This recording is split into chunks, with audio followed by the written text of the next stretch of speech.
Hello, and welcome back to my channel. So today I had an idea for a video that's a little bit unusual compared to what I usually do, and that is I wanted to talk about audiobooks. Specifically, I wanted to sort of bring up the very popular and very controversial topic of are audiobooks considered reading? Do audiobooks count as reading? Now, for me personally, I'm a big fan of audiobooks. I listen to quite a few of my books on audio, typically one or two a week. And so I love the medium. I love the form. I think it's a really great way to listen to the material of a book. And so it started me down the path of thinking, does it count as reading? Can listening to an audiobook count as actually reading the book, or is it something different and not quite considered reading? And so I just want to start off by saying, in my personal opinion, I don't think I don't count audiobooks as reading. I don't count it as reading because for me, reading is one thing and one thing only, and that is you are looking at printed text on a page, whether that is an electronic page, such as an e-reader, an ebook, or if it's physical paper page. But for me, reading is one thing and one thing only, and that is the actual act of reading printed words on a page. And anything other than that, I do not consider as reading, and that's just my personal view. However, I don't think that should discount audiobooks. I think audiobooks do have an interesting place sort of in the reading world, or in the book world, I should say, because I don't consider them actually reading. But I think that they do offer some benefit, especially for people who have trouble reading. So for me, growing up, I had a lot of trouble learning to read. I have dyslexia, and so reading was a struggle for me. Thankfully, I've been able to really work through that and get to a place now where reading is no longer a struggle for me. However, when it used to be, audiobooks were really an amazing tool for me when I started using them, because it allowed me to experience something that otherwise I really wasn't able to experience on my own through traditional reading. I was able to read to an extent, but my comprehension was incredibly low, and it was an incredibly time-consuming process to read anything at all. And so really, it wasn't an enjoyable experience, and I wasn't fully able to have the full experience of what reading is. And so with audiobooks, I was able to jump into the worlds of the different books I was reading and be able to be fully immersed in them as if I was reading them for myself. And so that is one of the big things that I love about audiobooks, is their accessibility to those who maybe aren't able to read easily on their own. It's a fantastic way to be able to still be immersed in the world of reading through that way.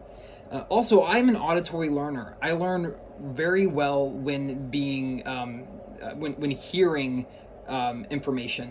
And I know a lot of other people are auditory learners as well. And so a lot of times, if I'm working through a very dense piece of text or a nonfiction historical work, I will oftentimes pair an audiobook with either an ebook or a physical copy of that book and play both the audio and read the actual book at the same time. And I'll have them synced. So as I am reading the words, I'm also hearing the words spoken through the audiobook, and oftentimes I will speed up the audiobook and turn the volume down and then read. And so what that lets it do is I have sort of this constant nonstop stream of the text coming into my brain auditorily, and that keeps me on a pace of reading, and it lets me stay focused on the text, and it actually it increases my comprehension of what I'm reading. And so that's a great method I found of being able to utilize what an audiobook can do. Anytime I'm sort of focused only on listening to the audiobook, I limit the other things that I'm doing. It's a great tool. But I have noticed the moment I start doing other things while listening to an audiobook, it's really where the trouble can set in. Because scientifically it's been proven that you can't really multitask. Multitasking is somewhat of a myth. That the brain really can only do one or maybe two things well, and eventually you start adding too many things and you're really doing everything fairly poorly, and you should really strip back and just try to do one thing at a time. And so that's oftentimes for me where the trouble with audiobooks comes in, is if I'm listening to something and I'm doing other things, my comprehension plummets, and I may as well have not been listening to anything at all, because I won't remember half of what I heard.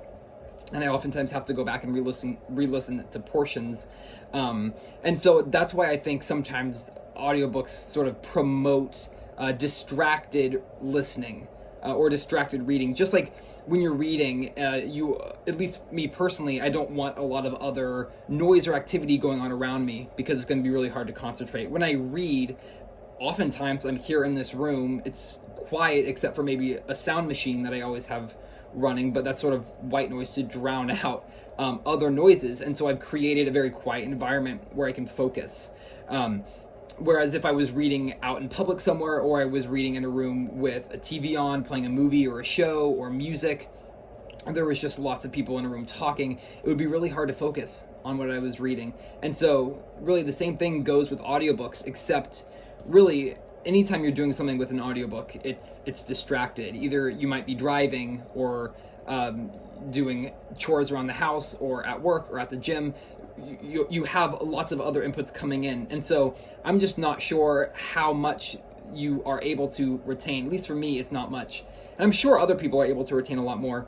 But personally, I find that if I'm doing anything other than just sitting listening to an audiobook, that I lose quite a lot of the information from the book, and that I would have just been better off reading either an ebook or a physical copy of that book. But going back to what I said earlier, another thing that I do love about the audiobook is that sort of in tandem idea of having an audiobook playing while you are reading a book. And it's something that I found out about through a YouTube channel. It wasn't a booktube channel. I can't remember honestly even what channel it was so long ago, but it was someone talking about sort of that idea of having an audiobook playing while you have the book in front of you. And that is really the new way that I have been utilizing audiobooks to help me in my reading, instead of doing them sort of solo when I'm doing other things, having the audio play, which I've really found out that doesn't work very well for me. And so I wanted to know what you all thought. I know it's quite a controversial topic. It was very highly debated. I know before sitting down to record this video, I was sort of looking through BookTube at the other channels that have done videos talking about audiobooks and if they are considered reading, and how readers should approach using audiobooks, because they are a fantastic tool. And obviously, as technology continues to progress, the book side of the world continues to progress as well. Obviously, we have ebooks now, we have e-readers now. We didn't used to have those. We have audiobooks now. We're getting all these new mediums for reading and for sharing books in different ways. And so we have to sort of learn how to fit those into our personal styles. And so I wanted to know, let me know down in the comments below your thoughts on audiobooks. Do you like them? Do you not like them? Do you consider them reading, or do you not consider them reading? How do you use audiobooks? What do you like about them? What do you not like about them? Thank you so much for watching. I hope you enjoyed, and I'll see you soon. Bye.